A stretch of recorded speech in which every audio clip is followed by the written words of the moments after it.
सोलापूर धुळे महामार्गावरती मराठा आंदोलकांनी रास्ता रोको केलेला आहे। रामगव्हाण फाटा या परिसरामध्ये मराठा आंदोलक एकवटलेत आणि सध्या ते रास्ता रोको करतायत। मराठा आंदोलकांच्या रास्ता रोकोमुळे सोलापूर धुळे या महामार्गावरती वाहतूक कोंडीची समस्या निर्माण झाली आहे। तर आताची ही महत्त्वाची बातमी आपण बघतोय। मनोज जरांगे यांना पाठिंबा देण्यासाठी ठिकठिकाणी आंदोलन केलं जातंय। काही ठिकाणी आंदोलक रस्त्यावरती सुद्धा उतरले आहेत। सोलापूर धुळे महामार्ग सुद्धा आता या आंदोलकांनी रोखून धरलेला आहे। मराठा आंदोलक एकत्र आलेत आणि सध्या ते रास्ता रोको करतायत। सोलापूर धुळे या महामार्गावरती रामगव्हाण फाटा या परिसरामध्ये सध्या हे वातावरण आपण बघतोय। मराठा आंदोलकांनी एकत्र येऊन इथे रास्ता रोको केलेला आहे आणि अर्थातच महामार्गावरती आता रास्ता रोको केल्यामुळे आता वाहनांना जाण्यासाठी सुद्धा अडथळा निर्माण झालाय। वाहतूक कोंडी सध्या भेडसावतीये।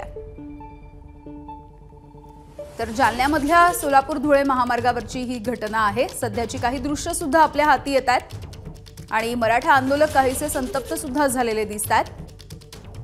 अनेक ठिकाणी मनोज जरांगे पाटील यांच्या समर्थनार्थ रास्ता रोको आंदोलनं केली जात आहेत। अनेक ठिकाणी उपोषणं सुद्धा केली जात आहेत आणि याविषयीचे अपडेट घेऊयात। रवी मुंडे आमचे प्रतिनिधी आपल्यासोबत जोडले गेले आहेत। रवी, काय सध्याची तिथली परिस्थिती आहे? काय मागणी आहे इथल्या आंदोलकांची? यामिनी, प्रमुख मागणी हीच आहे की मनोज जरांगे यांच्या उपोषण आंदोलनाचा आजचा 8वा दिवस आहे आणि अद्यापर्यंत सरकारकडून कुठली हालचाल होत नाही किंवा त्यांचे उपोषण सोडण्यासाठी कुठले प्रयत्न होताना दिसत आहे। आपण बघू शकत असाल तर धुळे सोलापूर महामार्गावरती या मराठा आंदोलक महिलांनी या ठिकाणी ठिय्या मांडलेला आहे। जवळपास अर्धा तास झालेला आहे आणि धुळे सोलापूर महामार्ग पूर्णपणे ठप्प झालेला आहे। दोन्ही बाजूने या ठिकाणी आंदोलक एकत्रित आलेले आहेत। यांचं नेमकं म्हणणं आपण जाणून घेण्याचा प्रयत्न करूया। काय तुमचं काय म्हणणं आहे नेमकं? आता आमचं म्हणणं एकच आहे की आमचे जोपर्यंत विकास होत नाही तोपर्यंत रस्ता चालू होणार नाही। आमचे गोर गरिबांचे लेकरं शिकून पडलेत।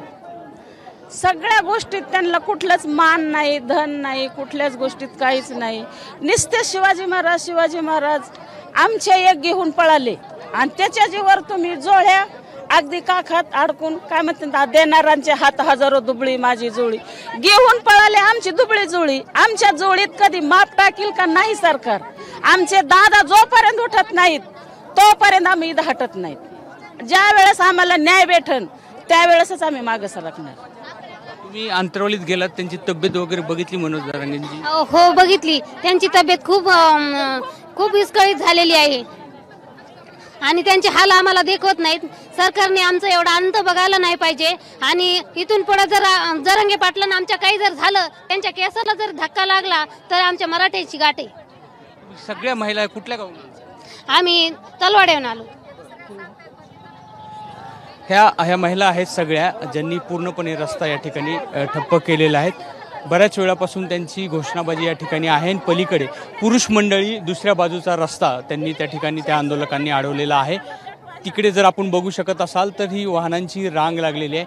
अगदी काही मिनिट जरी हा रस्ता थांबवला गेला तर शेकडो वाहनांच्या रांगा लागतात आणि जवळपास आता अर्धा तास झालेला आहे आणि हाच एक रस्ता आहे मुख्य महामार्ग जो की आंदोलनामुळे आजपर्यंत गजबजच राहिलेला आहे। वर्षभर या रस्त्यावरती ही आंदोलन होत होती आणि आता इथे लक्ष्मण हाके यांचं वडीगोद्री येथे आंदोलन सुरू आहे आणि तिथे देखील मोठा फौजफाटा आहे। आंदोलकांनी एकीकडे रास्ता रोको केलाय, दुसरीकडे पोलिसांकडून मनधरणी करण्याचा प्रयत्न सुरू आहे। धन्यवाद या माहितीसाठी। एबीपी माझा, उघडा डोळे बघा नीट।